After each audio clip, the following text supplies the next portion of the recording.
அன்பாக பிரியமாக இருக்க வேண்டும். மனது புண்படும்படி பேசக்கூடாது.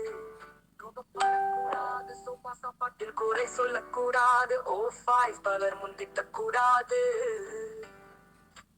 எந்த இடத்திலும் மறை விட்டு கொடுக்க கூடாது. முக்கிய விழாக்களுக்கு சேர்ந்து போக வேண்டும். சியக்க மனைவியிடம் கலந்து ஆலோசிக்க வேண்டும்.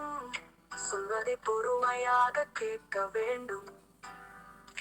தத்து மனைவியின் கருத்தை ஆதரிக்க வேண்டும், மதிக்க வேண்டும். எதா வித்தியாசமாக ஏதாவது செய்தால் ரசிக்க வேண்டும், பாராட்ட வேண்டும்.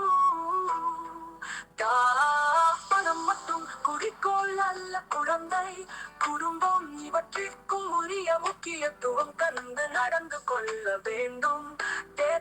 வாரம் ஒரு முறையாவது மனம் விட்டு பேச வேண்டும். பாட்டான் மாதம் ஒரு முறையாவது வெளியில் அழைத்து செல்ல வேண்டும்.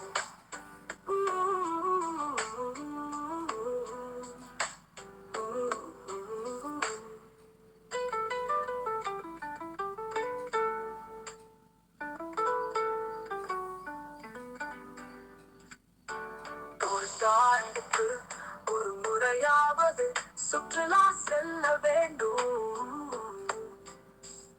பிள்ளைகளின் படிப்பை பற்றிய கரையுடன் கேட்க வேண்டும். சுற்றுலா ஒளிவு மறைவு கூடாது. தான் மனைவியை நம்ப வேண்டும்.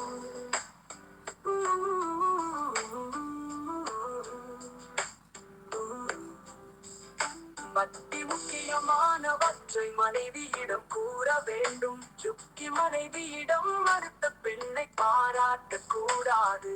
யுக்தி அடுத்தவர் மனைவி அழகாக இருக்கிறாள் என்று எண்ணாமல் தனக்கு கிடைத்ததை வைத்து சந்தோஷப்பட வேண்டும்.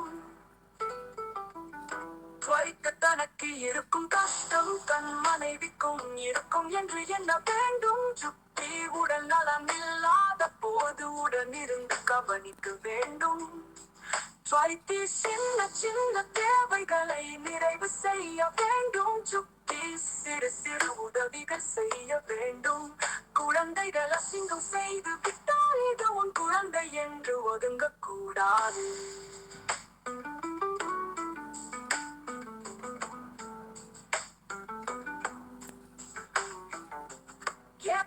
அம்மாவிடம் காட்டும் பாசத்தை மனைவியிடமும் காட்ட வேண்டும். ஏனென்றால் மனம் சலிக்காமல் அம்மாவை விட அக்கா தங்கையை விட அதிகமாக கவனிக்க கூடியவள் மனைவி. நேரத்திற்கு சாப்பிட வேண்டும். எங்கு சென்றாலும் மனைவியிடம் சொல்லிவிட்டு சொல்ல வேண்டும். தத்தி மனைவியின் பிறந்த நாள் தெரிய வேண்டும். போய் சூது மது மாது போன்ற தீய பழக்கங்கள் கூடாது.